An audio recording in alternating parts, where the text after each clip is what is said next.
Welcome to Goswami academy Mirzapur.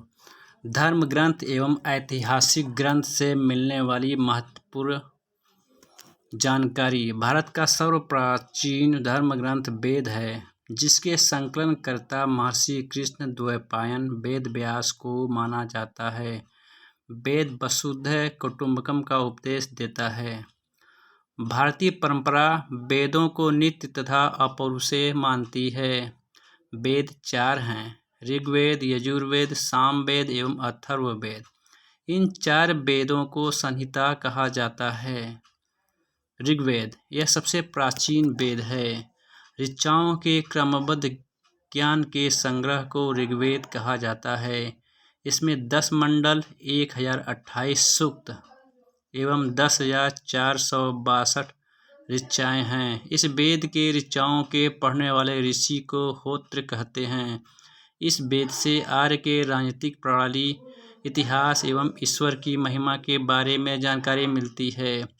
Vishwamitra द्वारा रचित ऋग्वेद के 3 मंडल में सूर्य देवता सावित्री को समर्पित प्रसिद्ध गायत्री मंत्र है। इसके 9वें मंडल में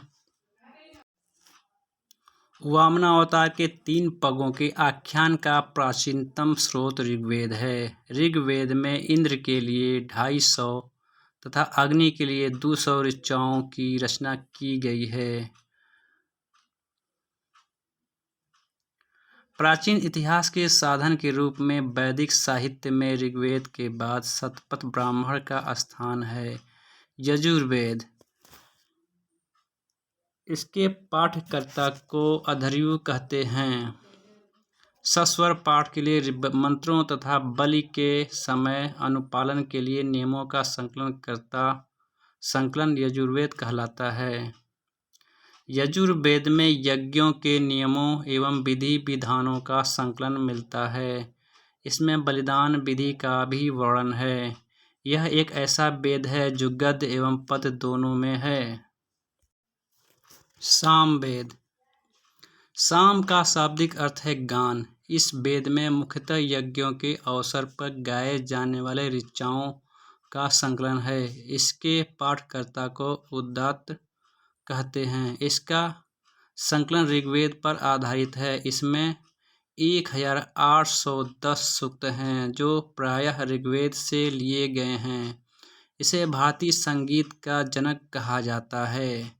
यजुर्वेद तथा सामवेद में किसी भी विशिष्ट ऐतिहासिक घटना का वर्णन नहीं मिलता। अथर्ववेद।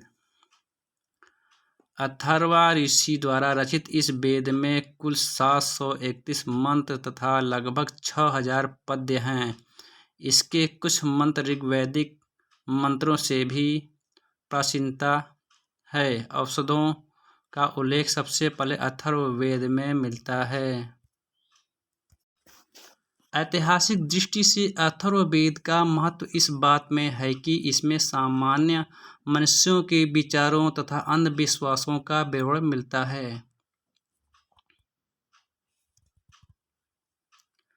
पृथ्वी सूक्त अथर्ववेद का प्रतिनिधि सूक्त माना जाता है। इसमें मानव जीवन के सभी पक्षों, गृह निर्माण, कृषि की उन्नति, व्यापारिक मार्गों का खोज, रोग निवारण, समन्वय, विवाह तथा प्रणय, गीतों, राजभक्ति, राजा का चुनाव, बहुत से वनस्पतियों एवं औषधियों, शाप, वशीकरण, प्रायश्चित, मातृभूमि, महात्म्य आदि का विवरण दिया गया है। कुछ मंत्रों में जादू टोने का भी वर्णन है। अथर्ववेद में परीक्षित को कुरुओं का राजा कहा गया है तथा कुरु देश की समृद्धि का अच्छा चित्रण मिलता है। अथर्ववेद में सभा एवं समिति को प्रजापति की 2 पुत्रियां कहा गया है। वेदों की भी कई शाखाएं हैं, जो वैदिक अध्ययन और व्याख्या से जुड़े विभिन्न दृष्टिकोणों का प्रतिनिधित्व करती है। Thanks for watching. Like share subscribe करना ना भूलें।